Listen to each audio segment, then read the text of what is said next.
মহিউদ্দিন রনি ভাই ঢাকা ১৮ আসনে স্বতন্ত্র প্রার্থী থেকে এমপি পদপ্রার্থী।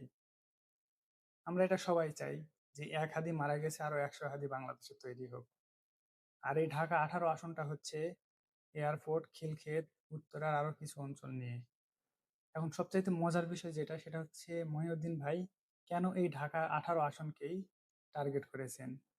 আপনাদের কি মনে আছে, এয়ারপোর্ট রেল স্টেশনের টিকিট কালাবাজারিদের বিরুদ্ধে প্রথম আন্দোলনে নেমেছিলেন যে ব্যক্তি, সে হচ্ছে রনি ভাই।